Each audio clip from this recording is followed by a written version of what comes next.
জেনে রাখা দরকার একটু ব্যাক হিস্ট্রি, যে ভারত সরকারের পক্ষ থেকে 16/5/2025 বিগত সরকারের কাছে এই সেন্সাস চালু করার জন্য প্রয়োজনীয় চিঠি এসেছিল।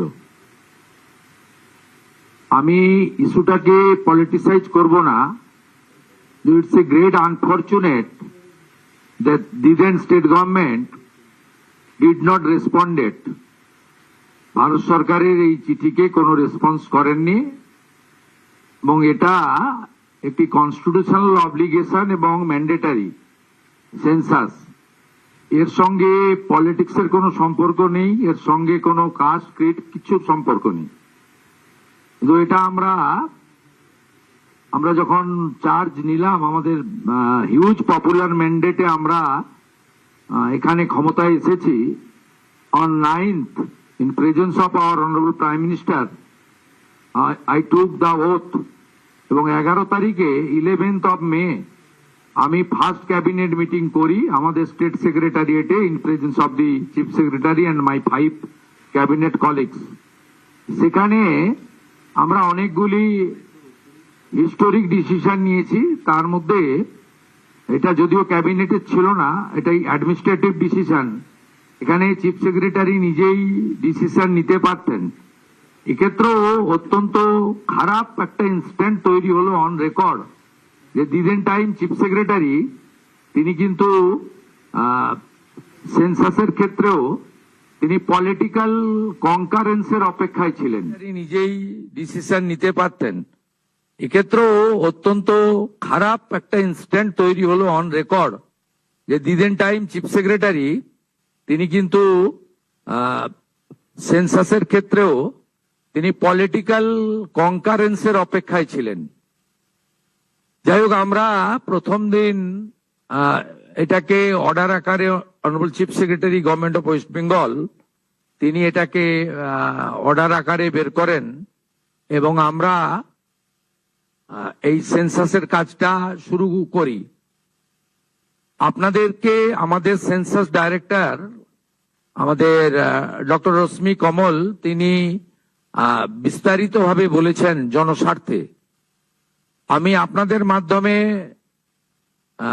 সবাইকে অনুরোধ করব যে এই যে প্রক্রিয়া চলবে আমাদের 1 আগস্ট থেকে ফেব্রুয়ারির এন্ডের মিডনাইট অবধি, এই পুরো প্রক্রিয়াতে সবাই মিলে এটাতে অংশগ্রহণ করবেন, কোঅপারেশন করবেন। যে নতুন দুটো সুবিধা এই প্রথম আমরা সেন্সাসে, লাস্ট সেন্সাস 2011 হয়েছিল, তারপরে আমরা নতুন দুটো সুবিধা ভারতবর্ষ জুড়ে দেওয়া হচ্ছে এবং ভারতের বিভিন্ন রাজ্যে ইতিমধ্যে এই প্রক্রিয়া অনেকটা এগিয়ে গেছে, আমরা অনেকটা পিছিয়ে গেছি। আমাদেরকে উইদিন দ্য স্টিপুলেটেড টাইম, যে টাইম ফ্রেম আজকে ডিক্লেয়ার করেছেন ম্যাডাম কমল, সেটা আমরা পাবলিক এবং সবার সহযোগিতা আপনাদের মাধ্যমে চাইব যে 1 আগস্ট থেকে আমাদের 15 আগস্ট পর্যন্ত আপনারা সবাই এটা করবেন এবং তারপরে আপ টু 14 সেপ্টেম্বর পর্যন্ত এই যে স্কোপটা আছে সেটা আপনারা সবাই কাজে লাগাবেন। তাতে এবারে প্রথম ডিজিটালি হচ্ছে, আর আমাদের সেলফ এনুমারেশন করার একটা স্কোপ যেটা এর আগে ছিল না, সেটাও আমরা পাচ্ছি। আমি এই সেন্সাসে সকলের অংশগ্রহণ, পার্টিসিপেশন এবং আপনাদের সবার সহযোগিতা প্রার্থনা করব, কারণ এটি অত্যন্ত গুরুত্বপূর্ণ এবং বিশেষ করে আমাদের এই রাজ্যে সেন্সাসের ডাটা খুব ইম্পর্টেন্ট। কারণ আমাদের রাজ্যে প্রায় অ্যাপ্রক্স 600 কিলোমিটার বর্ডার এলাকা বাংলাদেশের সঙ্গে, সেখানে ফেন্সিং না থাকার জন্য এবং আর্লিয়ার স্টেট গভর্নমেন্ট বিএসএফ কে ল্যান্ড না দেওয়ার ফলে আমাদের রাজ্যে অনেকটা ডেমোগ্রাফি চেঞ্জ হয়ে গেছে। আপনারা কয়েকদিন ধরে টিভিতে দেখছেন যেভাবে বাংলাদেশ বর্ডার এলাকাতে মানুষজন ফিরে যাওয়ার জন্য লাইন দিচ্ছেন, দে আর নট ইন্ডিয়ান এবং এদের নাম সেন্সাসে আসতে গেলে যে যে তথ্য বা ডকুমেন্ট লাগবে সেগুলো ওরা দিতে পারবে না। তাই সেন্সাস খুব ইম্পর্টেন্ট আমাদের রাজ্যের জন্য, কারণ এই রাজ্যে ডেমোগ্রাফি অনেকটা চেঞ্জ হয়ে গেছে।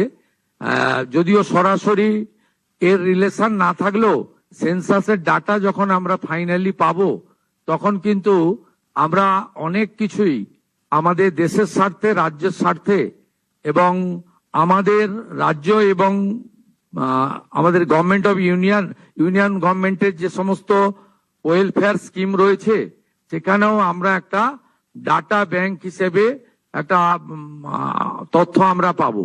আমি তাই কথা না বাড়িয়ে আমাদের মিডিয়ার মাধ্যমে, print media, electronics media, social media, YouTuber যারা আমাদের এই লাইভ ফলো করছেন তাদের মাধ্যমে আমি সকলের সহযোগিতা এবং অংশগ্রহণ প্রার্থনা করব এবং যারা সেন্সাসের দায়িত্বে থাকবেন তারা যাতে সুন্দরভাবে অত্যন্ত সুনির্দিষ্ট সময়ের মধ্যে এই কাজটা করতে পারেন সেই জন্য স্টেট গভর্নমেন্টের পক্ষ থেকে ঐকান্তিক আবেদন জানাবো।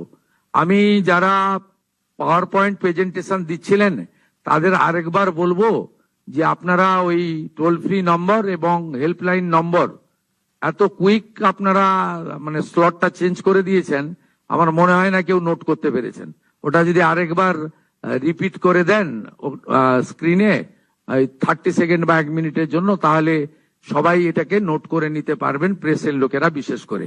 Thank you. ধন্যবাদ। এই নম্বরটি আমরা দেখাবো, যেমন মাননীয় মুখ্যমন্ত্রী বললেন 30 সেকেন্ড কিংবা 1 মিনিট অবধি, এবং তারপরে আমরা ফিরে আসবো আমাদের মূল অনুষ্ঠান, যেটা যেমন মাননীয় মুখ্যমন্ত্রী বললেন এটি একটি ইন হাউস অনুষ্ঠান। সেখানে প্রেসের আর উপস্থিতির প্রয়োজন হবে না। আমরা এই নম্বরটি দেখেই মাননীয় মুখ্যমন্ত্রী সংবাদ মাধ্যমের কাছে যে বক্তব্য রাখলেন তারপরে আমরা সংবাদ মাধ্যমের সঙ্গে আমাদের যোগাযোগ আপাতত বিচ্ছিন্ন করে আমাদের মূল অনুষ্ঠানে আমরা চলে যাব। ধন্যবাদ।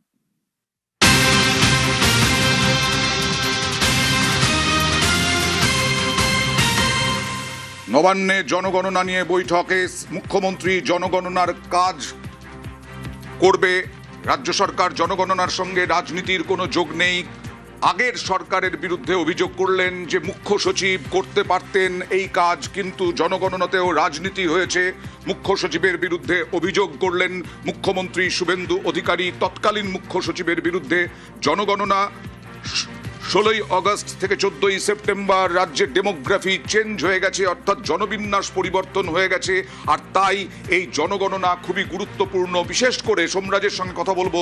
সোমরাজ, যেটা উল্লেখ করলেন মুখ্যমন্ত্রী শুভেন্দু অধিকারী, আমরা বারবার দেখাচ্ছি যে হিড়িক পড়ে গেছে ভারত ছাড়ার, রাজ্য ছাড়ার, বাংলাদেশে যে ফিরে যাওয়ার এই অনুপ্রবেশকারীদের চিহ্নিত করতে আরো বেশি প্রয়োজন এই জনগণনার। একদমই। দেখো, যদিও মুখ্যমন্ত্রী শুভেন্দু অধিকারী এটাও বলছেন যে এর সঙ্গে সরাসরি সম্পর্ক নয়, কিন্তু রাজ্যের ডেমোগ্রাফি অর্থাৎ জনবিন্যাস পরিবর্তন হয়েছে। তার কারণ রাজ্যে দীর্ঘদিন যে ভারত বাংলাদেশ যে সীমান্ত 600 কিলোমিটার, সেখানে ফেন্সিং দেওয়া হয়নি, বিএসএফ এর আউটপোস্ট হয়নি, এবং সেই কারণেই জনবিন্যাস পরিবর্তন হয়েছে। শুধু তাই নয়, মুখ্যমন্ত্রী শুভেন্দু অধিকারী পূর্বতন মুখ্য সচিবের বিরুদ্ধে অর্থাৎ প্রাক্তন মুখ্য সচিবের বিরুদ্ধেও সরব হলেন এবং তিনি বললেন যে প্রাক্তন মুখ্য সচিব এক্ষেত্রে সিদ্ধান্ত নিতে পারতেন। এই জনগণনা কেন্দ্রীয় সরকারের যে নির্দেশিকা ছিল গত 16ই মে 2025 সালে, সেই নির্দেশিকাকে তিনি কার্যকর করতে পারতেন, কিন্তু তিনি পলিটিক্যাল বা রাজনৈতিক কারণেই তিনি কোনো সিদ্ধান্ত নিলেন না। এটা দুর্ভাগ্যজনক বলে মন্তব্য করলেন মুখ্যমন্ত্রী শুভেন্দু অধিকারী, এবং পাশাপাশি তিনি আবেদন জানালেন রাজ্যের মানুষকে যে এই জনগণনার কাজে যাতে অংশ নেওয়া হয়। এবং তোমাকে এই জনগণনা সংক্রান্ত গুরুত্বপূর্ণ তথ্য জানাই, এবারই কিন্তু প্রথম সেলফ এনামুরেশনের সুযোগ থাকছে, অর্থাৎ যেটা আমরা সকাল থেকেই জানাচ্ছিলাম যে এবারে প্রথম ডিজিটালি হবে এই সেন্সাসের কাজ, জনগণনার কাজ, এবং 1 আগস্ট থেকে 15ই আগস্ট পর্যন্ত সেলফ এনামুরেশনের সুযোগ থাকছে। সেন্সাসের জন্য যে ওয়েবসাইট, সেই ওয়েবসাইটের মাধ্যমে সেলফ এনামুরেশনের সুযোগ পাবেন। শুধু তাই নয়, প্রথম দফার যে হাউস লিফটিং এর কাজ, সেই কাজ 16ই আগস্ট থেকে 14ই সেপ্টেম্বর পর্যন্ত হবে। সেটা আমরা সকাল থেকেই জানাচ্ছিলাম। এই যে 16ই আগস্ট থেকে 14ই সেপ্টেম্বর, সেখানে এনামুরেটাররা যাবেন বাড়িতে বাড়িতে এবং গিয়ে তথ্য সংগ্রহ করবেন, এবং এই এনামুরেটার কারা হবেন, কিভাবে তারা কাজ করবেন, গোটাটাই এখন মুখ্যমন্ত্রী শুভেন্দু অধিকারী বিভিন্ন জেলা শাসকদের সঙ্গে বৈঠক শুরু করলেন। বেশ। এই বৈঠকে রাজ্যের কি পরিকল্পনা রয়েছে সেখানে জানানো হবে বলেই সূত্র মারফত জানা যাচ্ছে। ফলত সব মিলিয়ে সেন্সাসের কাজ শুরু করার আনুষ্ঠানিক সূচনা মুখ্যমন্ত্রী শুভেন্দু অধিকারী আজ করলেন। ওকে।